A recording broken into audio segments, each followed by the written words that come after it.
Hello my dear children, welcome to another episode of our classroom. In this video we are going to discuss chapter 3, Discovering Tut. The saga continues from the book Hornbill, class 11 CBSE. So before we are going to discuss the chapter, the lesson, I really want to ask you guys if you have ever seen pyramids in Egypt. ഈജിപ്തിലെ pyramid കണ്ടവരുണ്ടോ? നേരിട്ട് കണ്ടവരുണ്ടോ? അതല്ലെങ്കിൽ of course നമ്മൾ ചിത്രത്തിലും വീഡിയോസിലൊക്കെ നമ്മൾ ഒത്തിരി കണ്ടിട്ടുണ്ടാവും അല്ലേ? അതിനെക്കുറിച്ചിട്ടുള്ള അതിൻ്റെ പിന്നിലുള്ള സ്റ്റോറി നിങ്ങൾക്ക് അറിയാമോ? എന്താണ് പിരമിഡ്, എങ്ങനെയാണ് അതിൻ്റെ പിന്നിലൊരു ഹിസ്റ്റോറിക്കൽ ചെറിയൊരു നോട്ട്സ് ഉണ്ടല്ലോ, അതെല്ലാം അറിയുന്ന ഞാൻ വിചാരിക്കണം എല്ലാവർക്കും അറിയാം. നമ്മൾ ചെറുതിലേ നമ്മൾ പഠിക്കുന്ന കാര്യമാണ് അല്ലേ, GK പഠിക്കുന്ന കാര്യമാണ്. അപ്പോൾ നമ്മൾ ഈ ഒരു ചാപ്റ്ററിലൂടെയും ഈ പിരമിഡും അതുപോലെ മമ്മി, ഈജിപ്തിലെ മമ്മി, ഇതെല്ലാം നമ്മൾ ഒത്തിരി നേരം സംസാരിക്കാൻ പോവുകയാണ്. നിങ്ങൾക്കറിയാം മമ്മി എന്ന് പറയുന്നത് ഈ പിരമിഡിനകത്ത് ഈജിപ്തിൽ അവരുടെ ഒരു പഴയ ആൻഷ്യൻ്റ് ഈജിപ്തിൻ്റെ ഒരു കൾച്ചറാണ്. മരിച്ചു കഴിഞ്ഞാൽ അതിനെ മമ്മിയാക്കിയിട്ട് ബോഡീനെ മമ്മിയാക്കുക എന്ന് പറഞ്ഞു കഴിഞ്ഞാൽ നിങ്ങൾക്കറിയാം. എന്നാലും ചെറുതായിട്ടൊരു ഇൻട്രോ തരാം. അതായത് നമ്മൾ ഒരു ക്ലോത്തിൽ ഇങ്ങനെ കെട്ടി അതിനകത്ത് ഇവർക്ക് വേണ്ട ആഫ്റ്റർ അവരുടെ മരണശേഷം ജീവിക്കാൻ വേണ്ട അവരുടെ വിശ്വാസമാണ് അതൊക്കെ, വേണ്ട സംഭവങ്ങളെല്ലാം അതിനകത്ത് കരുതി വെച്ചുകൊണ്ട് ഒരു കലവറ ഉണ്ടാക്കുകയാണ് ഈ ഒരു ഡെഡ് ബോഡിയും കൂടി വെച്ചുകൊണ്ട്. എന്നിട്ട് അതിന് മേലെ പിരമിഡ് ഉണ്ടാക്കും. ഇങ്ങനെയാണ് this is how pyramid formed. അപ്പം അതിൻ്റെ ആ ഒരു റിച്ച്നെസ് എന്നത് ഡിപ്പെൻഡ്സ് അപ്പോൺ ദ പീപ്പിൾ. ഇപ്പോൾ രാജാക്കന്മാരൊക്കെയാണെന്ന് വെച്ചെങ്കിൽ ഒത്തിരി ട്രഷർ ഉണ്ടാവുമായിരിക്കും, അതിൽ പിന്നെ സ്വർണ്ണം ഉണ്ടായിരിക്കാം, അവരുടെ ഏറ്റവും വിലപിടിപ്പുള്ള സംഭവങ്ങളെല്ലാം, പ്ലസ് അവർക്ക് നിത്യം ഉപയോഗിക്കാൻ വേണ്ട സാധനങ്ങളടക്കമായിട്ടാണ് ഒരു മമ്മി, ഒരു ടോം ഉണ്ടാക്കുന്നത്. സാധാരണ ആൾക്കാരാണെന്ന് വെച്ചാൽ അവരുടെ അതുപോലെ ഉണ്ടായിരിക്കും. നമ്മൾ പഠിക്കാൻ പോകുന്ന ഡിസ്കവറിങ് ടട്ട്, അതായത് ടറ്റൻഖാമുൻ എന്നാണ് ആ ഒരു ഫുൾ നെയിം. ഒരു കുട്ടി രാജാവ്, അതായത് ഒരു 9 വർഷക്കാലം 9 years രാജ്യം ഭരിച്ച ഏറ്റവും പ്രായം കുറഞ്ഞ രാജാവായിരുന്നു ഈ ടറ്റൻഖാമുൻ, അതല്ലെങ്കിൽ ടട്ട് എന്ന് നമുക്ക് ഷോർട്ടാക്കി വിളിക്കാം. അപ്പം അദ്ദേഹത്തിൻ്റെ മരണം അദ്ദേഹം ടീനേജർ ആയിരിക്കുമ്പോൾ തന്നെ മരണപ്പെട്ടു. അപ്പോൾ ഈ മരണത്തിൻ്റെ പിന്നിലുള്ള നിഗൂഢതകൾ എന്താണെന്ന് അറിയുവാൻ വേണ്ടിയിട്ട് ഏതാനും ആർക്കിയോളജിസ്റ്റുകൾ സയൻറ്റിഫിക് സ്റ്റഡി നടത്തി ഈ ഒരു ടോം അല്ലെങ്കിൽ ഈ ടോം കണ്ടെത്തുകയും ഒരു മമ്മിയുടെ മേലെ അതിനെക്കുറിച്ചിട്ടും അതിനോട് ചേർത്തുണ്ടായ കാര്യങ്ങളും അതുപോലെ തന്നെ ഈ രാജാവിൻ്റെ ചെറിയൊരു പാസ്റ്റുമൊക്കെ നമ്മൾ പഠിക്കാൻ പോകുന്നുണ്ട്, അല്ലെങ്കിൽ അറിയാൻ പോകുന്നുണ്ട്. അപ്പോൾ ഒരു ഇൻട്രൊഡക്ഷൻ എന്നോണം നിങ്ങൾ അറിയണം എന്താണ് മമ്മിയെന്നും ഈ Egyptian culture, ancient Egyptian culture എന്താണെന്നൊക്കെ നിങ്ങൾ അറിയണം. അതുകൊണ്ടാണ് ഞാൻ ഇങ്ങനെ ചെറിയൊരു ബ്രീഫ് തന്നത്. അപ്പോൾ നമ്മൾ എല്ലാവരും ഈ ഒരു ആൻഷ്യൻ്റ് ഈജിപ്തിലേക്ക്, അവരുടെ ആ കൾച്ചറിലേക്കൊക്കെ പോകാൻ റെഡി ആയിട്ടിരിക്കുകയാണ്. നമുക്ക് ഇത് വായിച്ചു തുടങ്ങാം. അതുപോലെ തന്നെ നിങ്ങൾ അറിയേണ്ട ഒരു കാര്യം എന്താ വെച്ചാൽ, ഈ ഒരു രാജാവിൻ്റെ ഈ മരിച്ചുപോയ, അതായത് ഏകദേശം 3300 വർഷങ്ങൾക്ക് മുമ്പ് മരിച്ച യുവ രാജാവാണ് ഈ ടട്ട് എന്ന് പറയുന്നത്. അപ്പോൾ അദ്ദേഹത്തിൻ്റെ മാത്രം ഈ മമ്മി എന്തുകൊണ്ട് ഇത്ര ഫേമസ് ആയി, ഇത്ര ചർച്ചപ്പെട്ടു, എന്തുകൊണ്ട് അദ്ദേഹത്തിൻ്റെ മാത്രം മമ്മിയെടുത്ത് ഈ സയൻറ്റിഫിക് എക്സാമിനേഷന് അത് വിധേയമാക്കി എന്ന് വെച്ച് കഴിഞ്ഞാൽ, അറിയപ്പെടുന്നതിൽ വെച്ച് ഏറ്റവും ധനികനായിട്ട് സൃഷ്ടിച്ച, അല്ലെങ്കിൽ എന്താ പറയുക, നമ്മൾ ഉണ്ടാക്കിയ മമ്മിയായിരുന്നു കിങ് ടട്ടിൻ്റേത്. ടട്ടിൻ്റെ ആ ഒരു burial formation, it was really rich. ആ ഒരു റിച്ച്നെസ് കൊണ്ട് തന്നെ അത് ഫേമസ് ആയിരുന്നു. ഇത്രയും ധനികമായിട്ട് പോയൊരു മമ്മി വരില്ല എന്നാണ് പറയുന്നത്. മാത്രമല്ല ഈ ഫറോ ഡൈനാസ്റ്റിയിലെ ലാസ്റ്റ് രാജാവായിരുന്നു നമ്മളുടെ കിങ് ടട്ട് എന്ന് പറയുന്നത്. അപ്പോൾ വളരെ ചെറുപ്പത്തിൽ തന്നെ അദ്ദേഹം 9 വർഷം ടീനേജർ ആയിരിക്കുമ്പോൾ തന്നെ മരിച്ചു. എന്തെല്ലാം പ്രത്യേകതകളുണ്ട്, ടീനേജറാകുമ്പോൾ മരിക്കുക എന്ന് പറയുമ്പോൾ 9 വർഷം ഭരിച്ചു എന്ന് പറയുന്നത്. അപ്പോൾ തന്നെ എത്രയോ ചെറുപ്രായത്തിലായിരിക്കും അദ്ദേഹം രാജാവായിട്ടുണ്ടാവുക. അപ്പം എന്തുകൊണ്ട് ഇത്ര ഏർലി ഡെത്ത് സംഭവിച്ചു, എന്താണ് അതിൻ്റെ പിന്നിലെ കഥ, whether it is A murder or it's A normal death or is there any story behind the death, ഇതെല്ലാം കണ്ടുപിടിക്കേണ്ടതുണ്ട്. ഇത്രയും റിച്ചസ്റ്റ് ആയിട്ട് മമ്മി ഉണ്ടാക്കി പോയ ഒരാളാണ്. അപ്പോൾ ഇതെല്ലാം കൊണ്ടും ഒരുപാട് ഫേമസ് ആയിട്ടും ഒരുപാട് ചർച്ചകൾക്ക് വിധേയമായിട്ടുള്ള ഒരു മമ്മിയായിരുന്നു നമ്മളുടെ കിങ് ടട്ടിൻ്റേത്. അതുകൊണ്ട് തന്നെയാണ് അത് ഒരു സയൻറ്റിഫിക് എക്സാമിനേഷന് വിധേയമാവാൻ കാരണവും. Okay, you get an idea now? Yes. അപ്പോൾ ഇപ്പോൾ എല്ലാം ക്ലിയർ ആയി അല്ലേ? ഇനി നമുക്ക് തുടങ്ങാം. Discovering Tut, the saga continues by A.R. Williams. By the way, ഇതിൻ്റെ റിയൽ ഡോക്യുമെൻ്ററി നാഷണൽ ജോഗ്രഫിക് ചാനലിൽ ടെലികാസ്റ്റ് ചെയ്തിട്ടുണ്ടായിരുന്നു മുമ്പ്. അത് യൂട്യൂബിൽ സെർച്ച് ചെയ്താൽ നിങ്ങൾക്ക് കിട്ടും. അത് കണ്ടു കഴിഞ്ഞാൽ നിങ്ങൾക്ക് നല്ലൊരു ഐഡിയ കിട്ടും. കാരണം this is not a story of course right. അപ്പം നമുക്കത് നിങ്ങൾക്ക് അതും കൂടി കാണുകയാണെന്ന് വെച്ചെങ്കിൽ you will get a very good idea or അത് കുറച്ചുകൂടി ഈസി ആയിരിക്കും. It is interesting actually. And നമുക്ക് ചിന്തിക്കാവുന്നുള്ളൂ, 3300 വർഷങ്ങൾക്ക് മുമ്പ് മരിച്ചുപോയ ഒരാളുടെ ഡെഡ് ബോഡി എടുത്തുകൊണ്ടാണ് ഈ സയൻറ്റിഫിക് എക്സാമിനേഷൻസ് എല്ലാം നടത്തുന്നത്. അതിൽ തന്നെ ഒരു എക്സൈറ്റ്മെൻറ്റ് ഇല്ലേ അല്ലേ? Look, it's 3,300 years back, so it's not a small amount of years, right? Time, yeah. So let's begin, guys. He was just a teenager when he died, the last heir of a powerful family that had ruled Egypt and its empire for centuries. He was laid to rest laden with gold and eventually forgotten. Since the discovery of his tomb in 1922, the modern world has speculated about what happened to him, with murder being the most extreme possibility. Now, leaving his tomb for the first time in almost 8 years, Tut has undergone a CT scan and offers new clues about his life and death, and provides precise data for an accurate forensic reconstruction of the boyish pharaoh. So here in the first paragraph it says very clearly that he was a teenager when he died.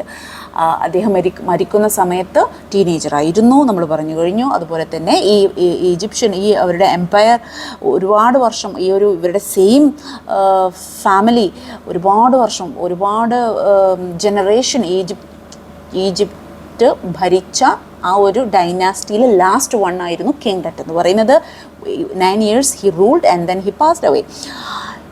Since the discovery of his tomb in 1922, the modern world has speculated about what happened to him, with murder being most extreme possibility. അതായത് 1922 ഇദ്ദേഹത്തിൻ്റെ Tom കണ്ടുപിടിക്കപ്പെടുന്നത്. അതാരാണ് കണ്ടുപിടിച്ചത് ഇങ്ങനെയൊക്കെ നമ്മൾ വഴിയെ അറിയാൻ പോകുന്നുണ്ട്. ജനങ്ങൾ സംസാരിക്കാൻ തുടങ്ങി എന്തായിരിക്കും ഈ ഇദ്ദേഹത്തിൻ്റെ ചെറുപ്രായത്തിൽ ഏർലി ഡെത്തിൻ്റെ പിന്നിലെ മിസ്റ്ററി എന്താണെന്ന് അറിയാൻ അന്നേ ഒരുതരം മുറുമുറുപ്പ് എല്ലാവർക്കും ഉണ്ടായിരുന്നു. Now living his tomb for the first time in almost 8 years, അതായത് 1922 ആണ് അദ്ദേഹത്തിൻ്റെ ടോം കണ്ടുപിടിച്ചത് നമ്മൾ പറഞ്ഞു. ആൻഡ് എപ്പോഴാണ് അദ്ദേഹത്തിൻ്റെ ഈ ഈ ഡെഡ് ബോഡി എപ്പോഴാണ് എന്താ പറയുക ഒരു CT സ്കാനിന് വിധേയമായതെന്ന് വെച്ചാൽ ആഫ്റ്റർ 80 years. ഇമാജിൻ 80 വർഷങ്ങൾക്ക് ശേഷമാണ് അതൊരു സയൻറ്റിഫിക് എക്സാമിനേഷന് ഒരു CT സ്കാനിന് വേണ്ടിയിട്ട് പോകുന്നത്. See the gap. Tut has undergone a CT scan that offers new, and ആ ഒരു CT സ്കാനാണ് ഇത് പുതിയ വഴിത്തിരിവ് തെളിയിക്കുന്നത്.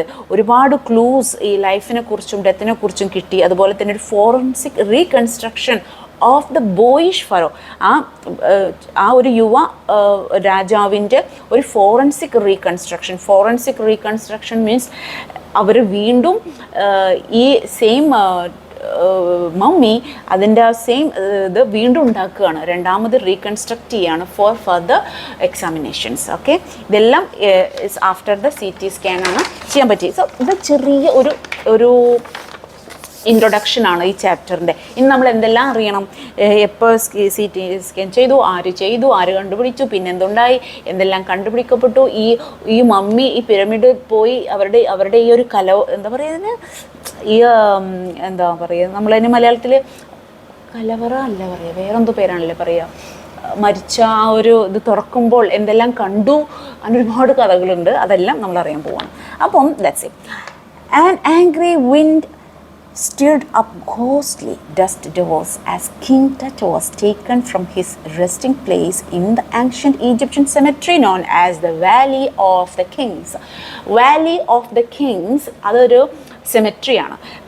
ആൻഷ്യൻ ഈജിപ്തിലെ മരിച്ച എല്ലാ രാജകുടുംബാംഗങ്ങളെയും ബറി ചെയ്യുന്ന പ്ലേസാണ് valley of the kings. This valley of the kings still നമുക്കതൊരു ടൂറിസ്റ്റ് അട്രാക്ഷനായിട്ട് ഈജിപ്തിൽ നമുക്ക് കാണാനും സാധ്യമാണ്. As you can see in the picture, this is how it is. And then, so here is describing like the day when the people taking out the tomb or the dead body of the Tut.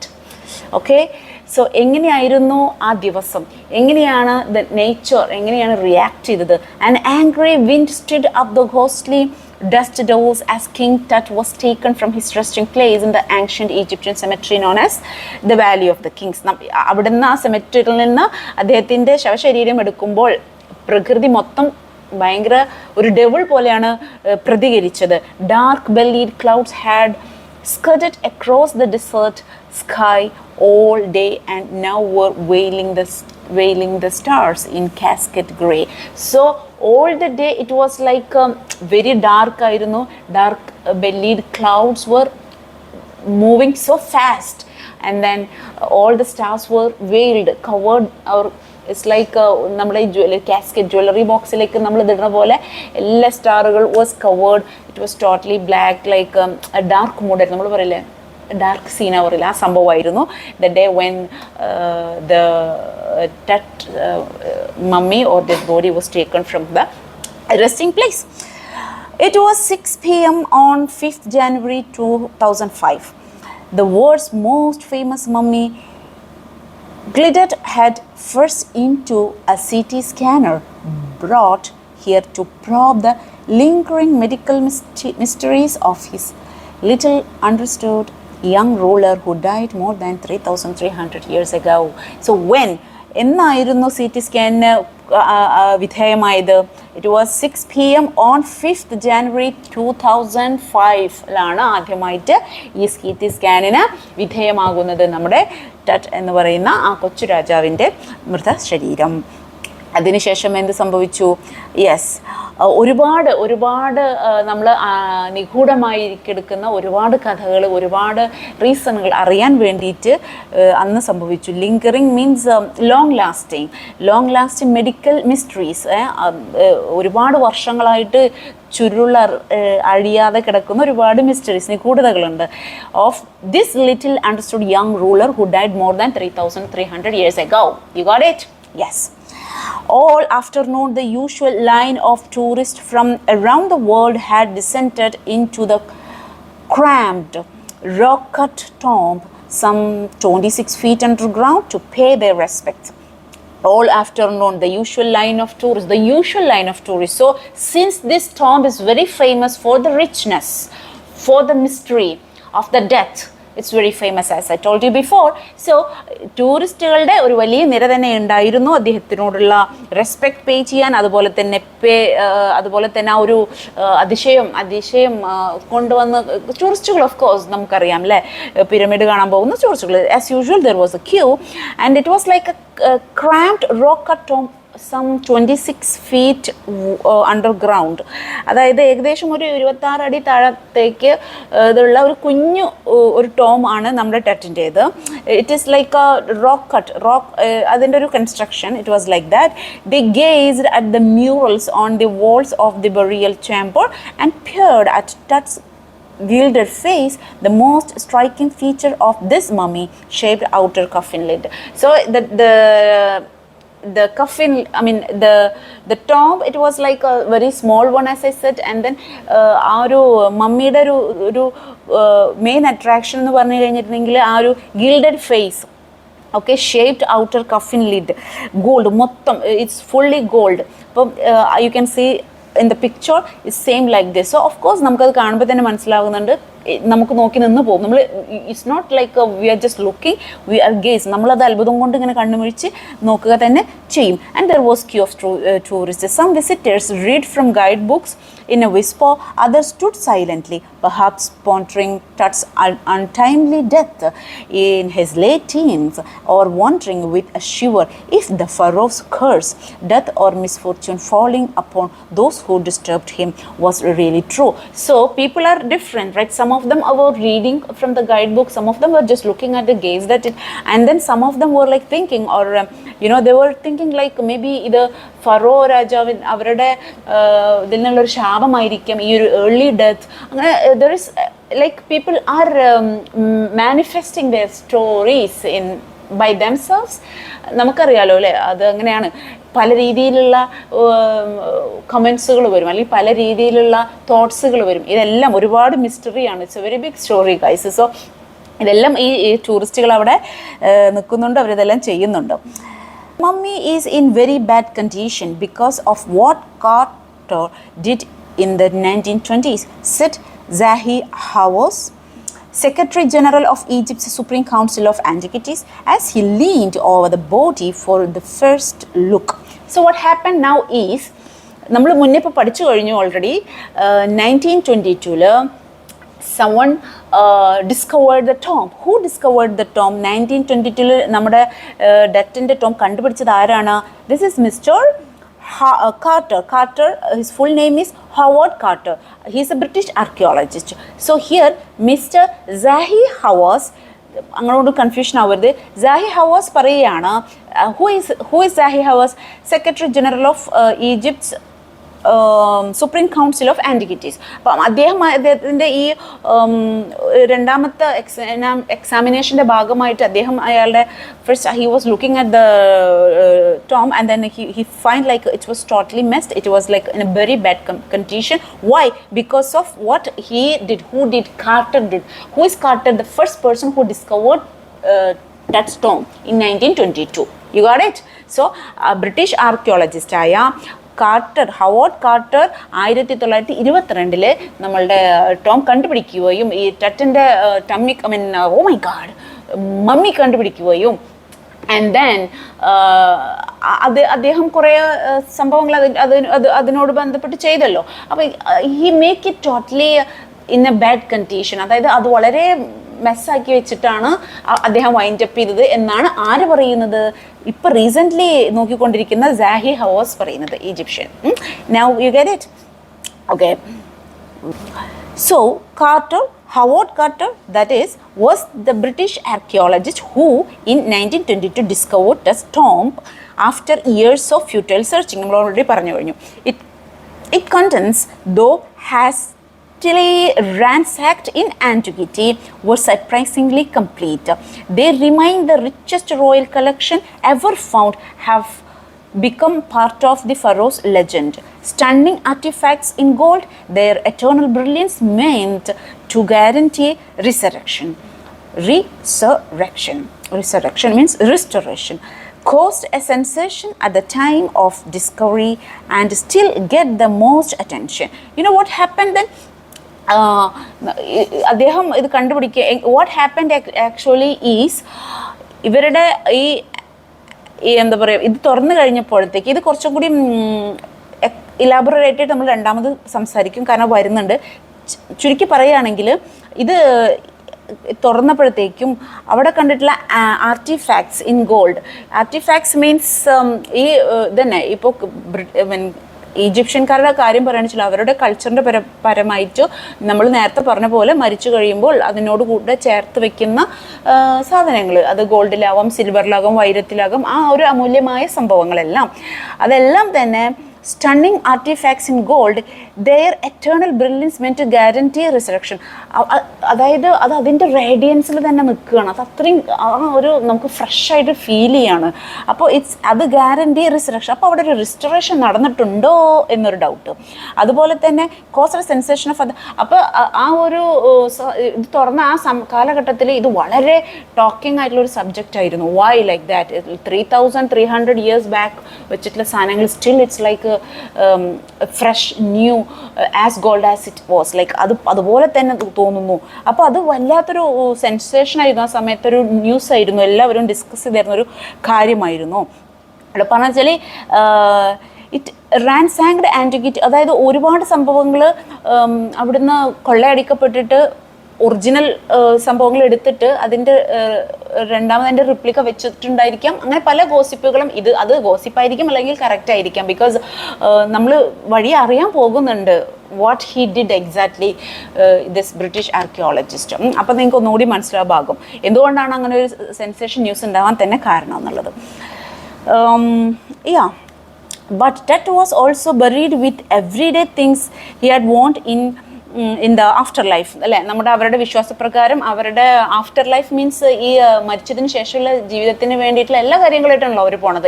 Every day stuff, you know, board games, bronze razors, linen undergarments, cases of food and wine. You see, അവർക്ക് ഇവിടെ ഈ ലോകത്ത് ജീവിച്ചിരിക്കുമ്പോൾ അവർ എന്തെല്ലാം ഉണ്ടായിരുന്നു, everything അതേപോലെ തന്നെയാണ് അവർ മരിച്ച ലോകത്തേക്കും പോകുന്നത്. After months of carefully recording the Pharaoh's funerary treasures, Kartner began investigating his three nested coffins. Okay, Carter began investigating his three nested coffins. Okay, three nested coffins. The coffins is like it has three what we call layers, let's say. So opening the first, he found a shroud adorned with garlands of willow and olive leaves, wild celery, lotus petals and cornflowers, the faded evidence of a burial in March or April. So first തുറന്നപ്പോൾ എന്താ കണ്ടുവെച്ചാൽ the shroud means നമ്മൾ ഈ I mean the dead body ചുറ്റി വരിഞ്ഞ് കെട്ടാൻ ഉപയോഗിക്കുന്ന cloth, അതാണ് shroud എന്ന് പറയുന്നത്. അത് അഡോൺഡ് വിത്ത്, അത് എന്തുകൊണ്ടാണ് അഡോൺ ചെയ്തിരുന്നത്, അലങ്കരിച്ച്, അല്ലെങ്കിൽ അത് ദ ഷ്രൗഡ് ഫൗണ്ട് വിത്ത് ഈ പൂമാല, ഈ പറഞ്ഞ സംഭവങ്ങളെല്ലാം ഉള്ള ഒരു തരം പൂമാല പോലെ അഡോൺ ചെയ്തിട്ടുള്ള തുണിയായിരുന്നു കണ്ടത്. അത് തന്നെ നമുക്ക് മനസ്സിലാക്കാം, അവർക്ക് മനസ്സിലാക്കാം, ഈ ആ ഡെത്ത് നടന്ന സമയം നമുക്ക് മനസ്സിലാക്കാം. It's in March or April.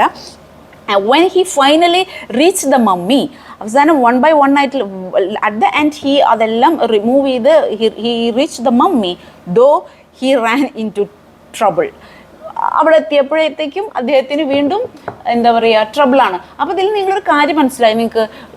the moment he found the tomb, എന്നിട്ട് നമ്മൾ ആദ്യമേ പറഞ്ഞു 80 വർഷങ്ങൾക്ക് ശേഷമാണ് CT സ്കാൻ ചെയ്തത്. അപ്പോൾ അത്രയും ഡ്യൂറേഷനിലൊക്കെ ഈ ആർക്കിയോളജിസ്റ്റിന്, ബ്രിട്ടീഷ് ആർക്കിയോളജിസ്റ്റായ കാർട്ട്നർക്ക് എപ്പോഴും പ്രോബ്ലംസ് ആണ്.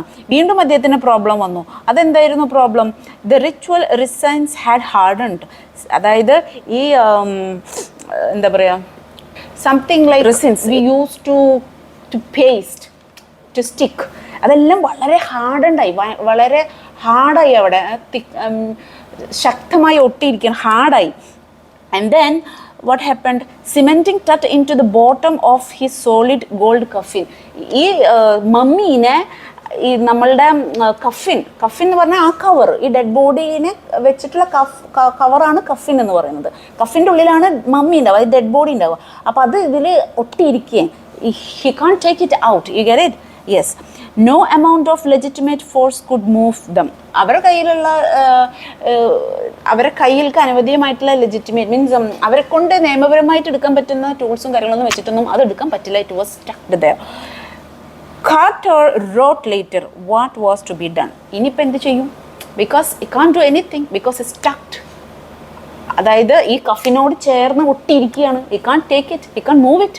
അപ്പോൾ ഇനി എന്ത് ചെയ്യും? അപ്പോൾ അവിടെയും കാർട്ടറിന് എന്ത് പറ്റി?